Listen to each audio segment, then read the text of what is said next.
एडुटेरिया Bihar special सामान्य अध्ययन।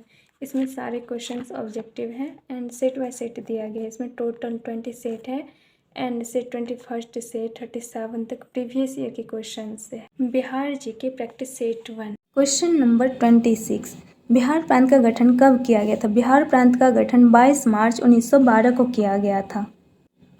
बिहार राज्य का गठन 12 दिसंबर 1911 को दिल्ली में इंग्लैंड के सम्राट जॉर्ज पंचम के आगमन पर शाही दरबार का आयोजन किया जाता है। इस शाही दरबार में इंग्लैंड के सम्राट जॉर्ज पंचम बिहार और उड़ीसा संयुक्त प्रांत को एक नया प्रांत बनाने की घोषणा करते हैं। बिहार राज्य गठन के संबंध में 22 मार्च 1912 को विधिवत घोषणा की गई और 1 अप्रैल 1912 को बिहार प्रांत का औपचारिक गठन कर दिया गया और राजधानी पटना को बनाई गई। यानी कि 22 मार्च 1912 को ब्रिटिश गवर्नमेंट की तरफ से विधिवत घोषणा की गई बिहार राज्य गठन के संबंध में। तो इसीलिए अगर क्वेश्चन आए बिहार राज्य का गठन से, तो बिहार राज्य का गठन 22 मार्च 1912 को किया गया था और 1 अप्रैल 1912 से बिहार प्रांत में अपना शासन प्रशासन सुचारू रूप से कार्य करना शुरू कर दिया था। Question number 27। भारतीय संविधान के किस अनुच्छेद के अंतर्गत राज्यपाल द्वारा मुख्यमंत्री की नियुक्ति की जाती है? अनुच्छेद 164(1) के अंतर्गत राज्यपाल द्वारा मुख्यमंत्री की नियुक्ति की जाती है। क्वेश्चन में ही दिया गया है कि राज्यपाल द्वारा मुख्यमंत्री की नियुक्ति, यानी कि मुख्यमंत्री की नियुक्ति उस राज्य के राज्यपाल के द्वारा ही किया जाएगा अनुच्छेद 164(1) के तहत। अनुच्छेद 162। अनुच्छेद 162 में है राज्य की कार्यपालिका शक्ति का विस्तार। अनुच्छेद 163 में है राज्यपाल को सहायता और सलाह देने के लिए मंत्रिपरिषद का गठन। राज्यपाल को सहायता और सलाह देने के लिए मंत्रिपरिषद। अनुच्छेद 166 में है राज्य की सरकार के कार्य का संचालन। राज्य की सरकार के कार्य का संचालन। और अनुच्छेद 166 क्लॉज ए, अनुच्छेद 166(1) के तहत किसी राज्य की सरकार की समस्त कार्यपालिका कार्यवाही राज्यपाल के नाम से की हुई कही जाएगी।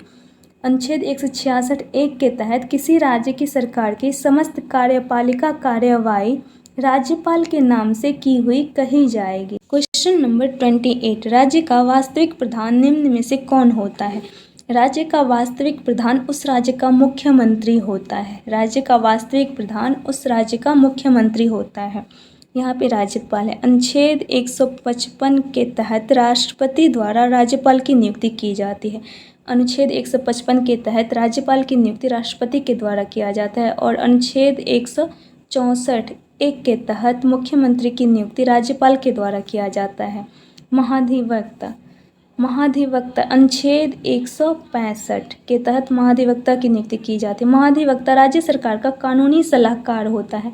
महाधिवक्ता को एडवोकेट जनरल या सॉलिसिटर जनरल भी कहा जाता है। महाधिवक्ता को एडवोकेट जनरल या सॉलिसिटर जनरल भी कहा जाता है। महाधिवक्ता राज्य सरकार का कानूनी सलाहकार होता है। अनुच्छेद 165 के तहत महाधिवक्ता की नियुक्ति की जाती है।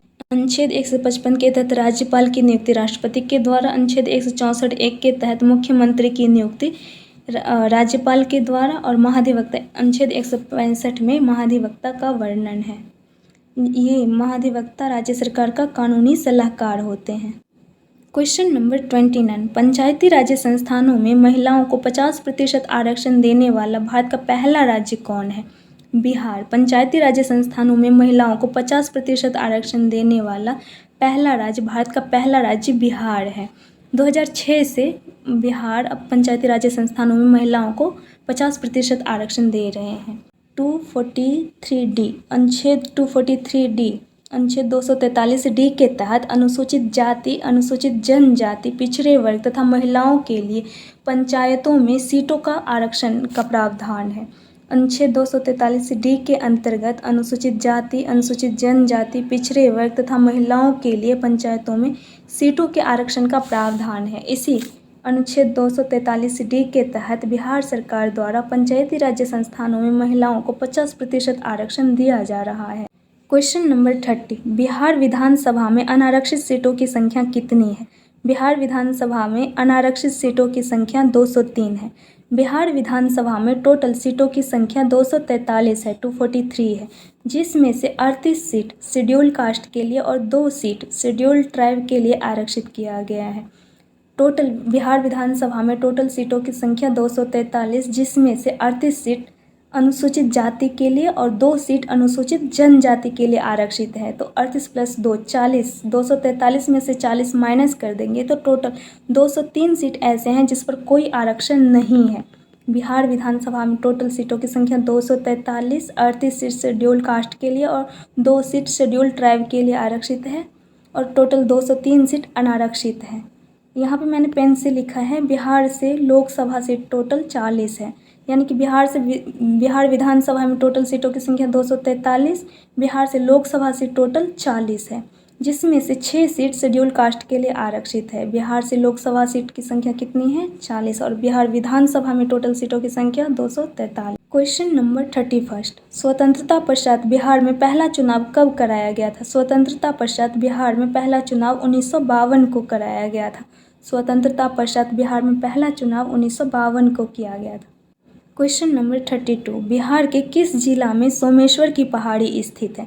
बिहार के पश्चिमी चंपारण जिला में सोमेश्वर की पहाड़ी स्थित है। ये है सोमेश्वर की पहाड़। सबसे पहले आपको यह बता दें, सोमेश्वर हिल बिहार का सबसे ऊंचा पर्वतीय पठार माना जाता है।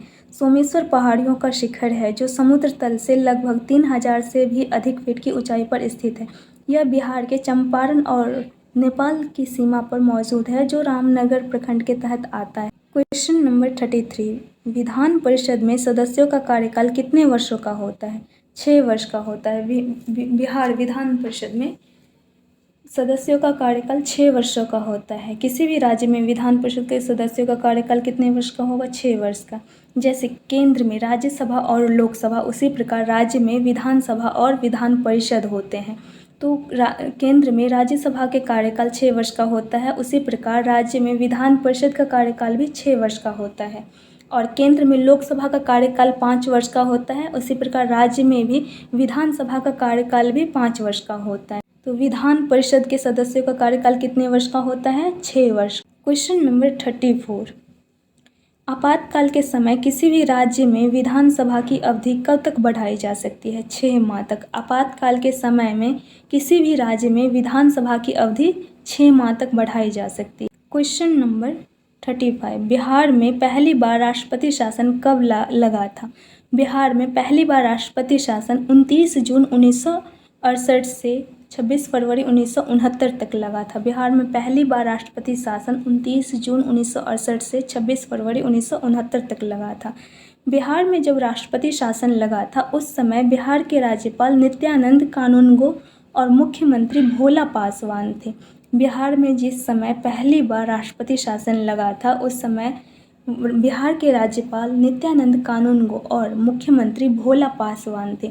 अब तक बिहार में कुल 8 बार राष्ट्रपति शासन लग चुके हैं और राज्यों में राष्ट्रपति शासन अनुच्छेद 356 के तहत लगाया जाता है। किसी भी राज्य में राष्ट्रपति शासन अनुच्छेद 356 के तहत लगाया जाता है। बिहार में पहली बार राष्ट्रपति शासन 29 जून 1968 से 26 फरवरी 1969 तक लगा था और बिहार में जब पहली बार राष्ट्रपति शासन लगा था उस समय बिहार के राज्यपाल नित्यानंद कानूनगो और मुख्यमंत्री भोला पासवान थे। अब तक कुल 8 बार राष्ट्रपति शासन लग चुके हैं बिहार में। क्वेश्चन नंबर 36, 2011 की जनगणना के अनुसार बिहार की ग्रामीण तथा शहरी जनसंख्या का प्रतिशत क्रमशः क्या है? 88.7% और 11.3%। 2011 की जनगणना के अनुसार बिहार में ग्रामीण जनसंख्या 88.7% और बिहार की शहरी जनसंख्या 11। क्वेश्चन नंबर 37, 2011 की जनगणना के अनुसार बिहार की जनसंख्या भारत में तीसरे स्थान पर है। पहले तथा दूसरे स्थान पर कौन से राज्य है? उत्तर प्रदेश एवं महाराष्ट्र। 2011 की जनगणना के अनुसार जनसंख्या की दृष्टि से प्रथम स्थान उत्तर प्रदेश, दूसरे स्थान पर महाराष्ट्र, तीसरे स्थान पर बिहार और चौथे स्थान पर पश्चिम बंगाल है। यानी कि पूरे भारत में सर्वाधिक जनसंख्या उत्तर प्रदेश में है, उसके बाद महाराष्ट्र, तीसरे नंबर पर बिहार और चौथे नंबर पर पश्चिम बंगाल है। क्वेश्चन नंबर 38, बिहार का पहला दूरदर्शन केंद्र कहाँ स्थापित किया गया था? मुजफ्फरपुर में। बिहार का पहला दूरदर्शन केंद्र मुजफ्फरपुर में स्थापित किया गया था। क्वेश्चन नंबर 39, बिहार के प्रथम चीनी मिल मढ़ौरा जो कि सारण में स्थित है की स्थापना 1904 ईस्वी में की गई थी। बिहार के प्रथम चीनी मिल मढ़ौरा जो कि सारण में स्थित है, इसकी स्थापना 1904 ईस्वी में की गई थी। क्वेश्चन नंबर 40, बिहार का कौन सा जिला पड़ोसी देश नेपाल के साथ सीमा साझा नहीं करता है? बिहार का शिवहर जिला पड़ोसी देश नेपाल के साथ सीमा साझा नहीं करते हैं। ये है बिहार का मैप और यहाँ पे ये नेपाल है और ये नेपाल की सीमा है। तो बिहार के कितने बिहार के कितने ज़िले हैं जो नेपाल के साथ सीमा साझा करते हैं? पश्चिम चंपारण, पूर्वी चंपारण, सीतामढ़ी, मधुबनी, सुपौल, अररिया और किशनगंज। ये 7 ज़िले हैं जो नेपाल के साथ सीमा साझा करते हैं, अंतर्राष्ट्रीय सीमा बनाते हैं। पश्चिमी चंपारण, पूर्वी चंपारण, सीतामढ़ी, मधुबनी, सुपौल, अररिया और किशनगंज। और शिवहर ज़िला यहाँ पर है, शिवहर ज़िला ये रहा। तो ये सीमा साझा नहीं करते हैं नेपाल के साथ। शिवहर ज़िला नेपाल के साथ सीमा साझा नहीं करते हैं। टोटल 7 ज़िला नेपाल के साथ सीमा साझा करते हैं: पश्चिमी चंपारण, पूर्वी चंपारण, सीतामढ़ी, मधुबनी, सुपौल, अररिया और किशनगंज। क्वेश्चन नंबर 41, बिहार के किस क्षेत्र में धारवाड़ चट्टान पाए जाते हैं?